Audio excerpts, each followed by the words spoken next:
Talking Reds, Neil Atkinson, John Gibbons in the Liverpool Gin Distillery on Castle Street, and there's loads to get through. We're going to have a chat about Leicester in a minute, me and John, about how they're going to approach the game. We've got a clip from our preview show, which is on our video service. That's coming as well. And then we're going to have a chat about what this game means to Liverpool. But first and foremost, Katrina Johnson-Thompson. I always say Katrina wrong. I find it quite difficult to say. Katrina Johnson-Thompson, John.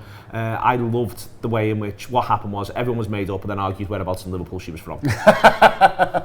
Yeah, there was a little bit of that, wasn't it? Everyone tried to claim it. I think, like, she's a rare person in Liverpool who just everyone loves. If you're not from Liverpool, we are friendly, but not to each other particularly. Yeah.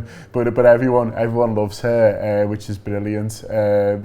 Lots of people looking to claim it. I just claimed it for the South End as a whole, because that's my sort of mantra. That's what you like to do. Then it got a very specific Walton versus Hale Woods question came into play. Yeah.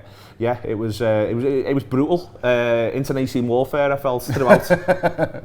Good, big win for St Julie's as well. I mean, St Julie's is quite a small school in Liverpool, and they've Jodie Cromer went there, and obviously she won a big award a few weeks ago.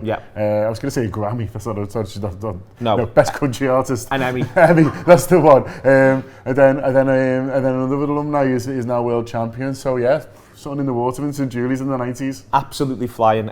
So pleased. Really, really pleased. She's worked so hard. It's been such a strange, in a sense, career path, shown so much battle.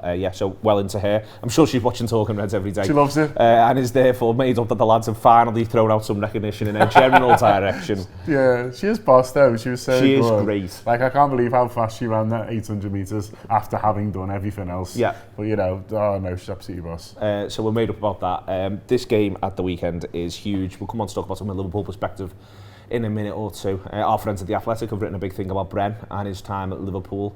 And it's like, I sort of did the maths a bit on, I'm really surprised it's the first time he's brought a team back and how long it is that's passed. And well, that's, it just is the case. I was like checking the books and going, he must have brought someone back at some point, but it isn't, I hope he gets a good welcome, because 13-14 was one of the best years of my life. Yeah, I think he will. I mean, it's a different one for the manager, isn't it? Because the game on Saturday is a huge one for Liverpool. They're all big now, and it's not the manager. The manager doesn't get brought on. Do you know what I mean? He doesn't get brought off. For that matter, he doesn't get the thing. He doesn't get the run over to a corner and get a bit of applause. So he sort of will get a bit kind of ignored. But I think he knows that's right. That the football's the main event. The footballers are the superstars, really. And but I'm sure around the ground, before the game and stuff, he'll get a good welcome from people who work there and things. He'll know a lot of the people. Liverpool, it's a huge club. It's a global kind of superpower, if you like, but it's still got a bit of a family club feel about it, which I really like. So a lot of people who we'd have known when he was here, who he was mates with, will still kind of be knocking about. It's still Ray looking after the players and stuff, and he'll still have sort of friends. So I think that aspect, like, he'll enjoy more. Just hopefully he doesn't enjoy the game too much. Well,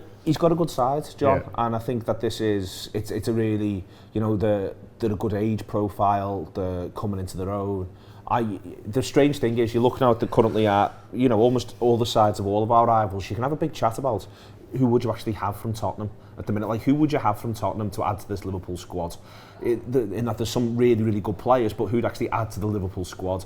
And I look at almost all of Leicester's likely 11, and I'd probably have them all, if you know what I mean, like, to add to the squad, with the possible exception of Vardy, who, by the way, is a terrific player. It's more sort of where he gets his squad berth and develops, and the age profile thing. But apart from that, I'm looking at almost all the others saying, I wouldn't have a problem seeing him in red. Yeah, they've got a fantastic team, and they've got strength and depth now as well, and I think that's something that with sides like this, you often think, if they get a couple of injuries, well, there's good players who can't get in that team at the moment. I think the full-backs are fantastic. Obviously, Chilwell, Liverpool looked at quite strongly, I think was fairly close, but obviously decided to go to Leicester to, probably feels that was the right move for him now, because obviously he's playing first-team football and doing really well. Pereira on the other side, he's got 2 goals. Business. He's got 2 goals already this season, and his take-ons, but his defensive work he takes very strongly as well, and so they're going to come at it full of confidence. They're going to, maybe have a little look at Salzburg as well and what they did, and take a little bit of confidence for that. I don't know if you've seen this morning, there's Salzburg actually filmed what was going on in their dressing rooms before the game and also at half-time, and the Daily Mirror have done a transcript of half-time and what the manager said, and it's really interesting. He has a go with them for not fouling enough. He says, you've conceded 2 fouls in the first half. What is this? Do you know what I mean? It's the Champions League. You're all being too nice. You're being too, you're Virgil van Dijk get in his face. He actually singles out Virgil van Dijk as someone to say, don't just stand off him and go, oh, isn't he brilliant? Yeah. Do you know what I mean? Be aggressive. And then obviously they come out to the second half and they score 2 goals and pull it back to 3-3. And I think Leicester will watch that. I think Brendan will be watching it and thinking, do you know what? We could just kind of sit back and try and hit them on a break a bit and hope for the best, or we could actually look to take the game to Liverpool and see how that goes and see, test them a little bit more. I think they'll probably do that one, which, will make it maybe another exciting game at Anfield. Well, that's something I'd like to see more of, John. We'll come on and talk about Liverpool after we did a little preview clip, but I think that maybe one of the things that the Salzburg game will offer is a pathway for certain sides to come to Anfield and look to be really, really dynamic, rather than be quite passive and think, well, how do we just get away with avoiding the worst? I mean, I could be wrong about that, and I think it is a different thing, and it's different clubs in different moments at different times. And the last thing lots of managers want is to get spanked 5-0, because it's then difficult to pick everyone up. But I wouldn't mind seeing more sides come to Anfield and have more of a go. I genuinely think it would make it harder for us, but it would mean that the games were looking very different. Yeah, and it's better for the league. And look, you've got to have the players. And the same for Manchester City as well. Won't see the same thing. Exactly. But you've got to have the players to do it, haven't you? Yeah, it's all well and good saying, why aren't everyone doing that? And there's teams towards the bottom of the league going, we haven't got those footballers. Leicester have. They've got talent throughout the team. James Maddison with all his balance. They've got lovely footballers, and so I think they will have a bit of a go. Excellent stuff. We did a preview show on Tour Player. Loads of really good stuff this week on Tour Player, by the way, both in terms of audio and video. A really good documentary we put out before Salzburg, which is a bit of a laugh, which makes me and John look daft, but then we always looked at around the road. Leave a camera on us long enough. Yeah. Just going to say Bernard to follow us round, really, and then go from there. Yes, Salzburg. So before Salzburg, we put out our road to Madrid. That's really, really good. A really good video. Please do watch it. And if you haven't downloaded the app yet, when you download the app, you get tokens, and those tokens can allow you, even if you don't currently subscribe, or if you only want to subscribe for the audio level, those tokens allow you to watch videos or listen to audio. Everyone gets them as soon as they download the app, so you can do that, and for the first time get on there and have a little play around and see what it is that you like. It's a big service, we know that. We want you to find your Anfield wrap that suits you. Anyway, what suits me is the preview. Here's Robbo. I think obviously you can't help thinking of Brendan without thinking of Liverpool in a wider context.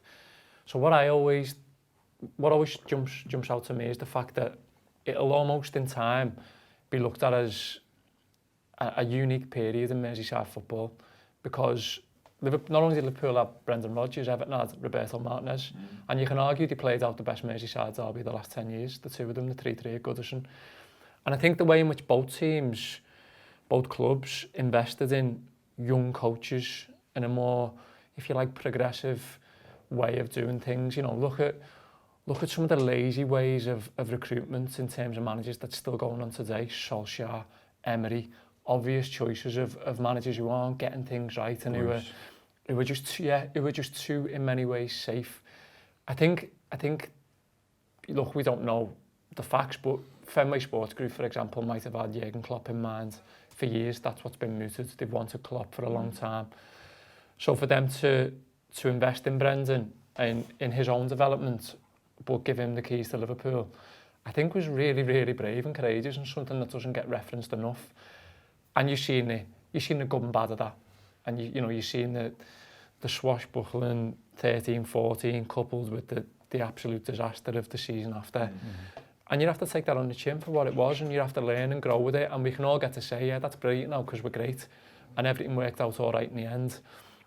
There's many who, like you guys say, for some reason, just harbour a strange, really, won't give him any credit. Yeah, just really, it was really all Suarez. Unreasonable type of agenda against them for some reason. That's up to them. For me, I look at him as a whole as a really interesting time in Liverpool's period, if you like.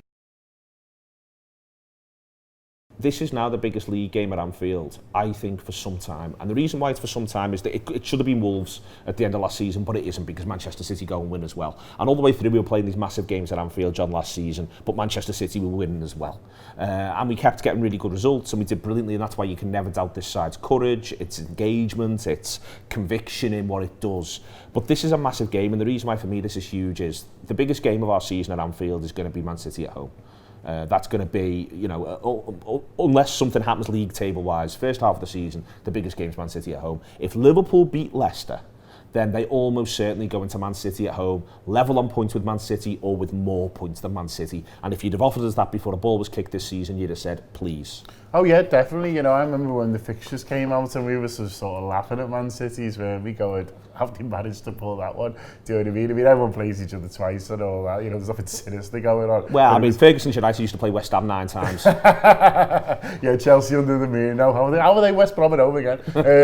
But yeah, it felt like City had the nicest start, didn't they? And we as Liverpool fans, we were starting to talk about, you know, got that World Cup championship, and we could go into the start of the year sort of 10 points behind them, you know, with the games in hand and stuff like that. And you know, then, you know, the World Cup championship's not fell quite as badly as we thought. Obviously, only losing one game, and then Liverpool have got this lead now. I think the City game is obviously massive, and it looms on us, mostly because we didn't beat them last year, and that ends up what's costing us. I think all the talk of what Liverpool need to do against, you know, lesser sides and stuff like that, it gets forgotten that our record against teams third and down last year was actually better than Man City's. They only win the league because of the head-to-head, and so they get that win at the Etihad, and obviously they don't get beat at Anfield, yeah. And so we probably need to beat them this year in one of those games. I would say if we want to win the league, that's what I think kind of needs to happen. And obviously your best chances at home. But as you say, going into that game, meaning that win counts. So meaning that, you know, it's not a win that sends us top necessarily. It's a win that, you know, really kind of reinforces our lead. Will be absolutely brilliant. It's one where he's got a couple of decisions to make. You know, I did a weekend and a Friday show, and Gareth's done the preview as discussed there. He's got a couple of decisions to make, hasn't he, around the shape for the first time this season. I don't think he will change it. We had a chat about it on review as well. I don't think he will change it, but he has changed it twice on the hour mark in the last 2 games. And that, you know, they're not human if they're not sat round, Jürgen, Kravitz, Linders, and they're not sort of saying to each other, maybe 4-2-3-1, maybe 4-2-3-1. I don't think they will. I think they'll have the maybe 4-2-3-1 conversation and stick with what's brought them this far. But they would not be human if they weren't having it. Yeah, no, I think that's right. And I think, look, it's great that Liverpool have got a change in the locker that works. And I think that's, you know, that's a really good thing the manager knows he has. He's got a tactical change. You know, we've become so used to 4-3-3, and not just 4-3-3, but 4-3-3 with a sort of similar style, really.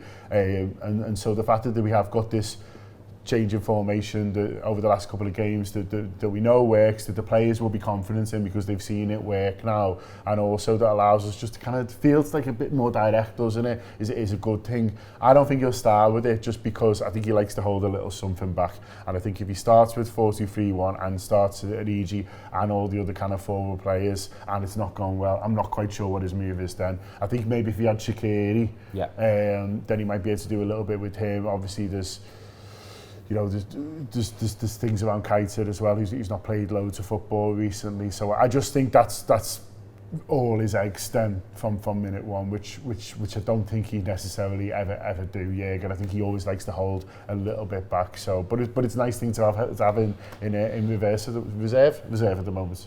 Do you go start Milner? Or do you think he likes Milner as a sub again? I think it's really interesting that Milner, some players sometimes they end up being such good substitutes. Managers go, I like having you as a sub. Yeah, well, funny enough, there's a good. Speaking of former Liverpool managers, Rafa Benitez did the Q&A for The Athletic again a week or so ago, and someone was asking about Yossi Benayoun and said he thought he was really underrated, blah, blah. And he said, yeah, he's one of the best players we had, brilliant.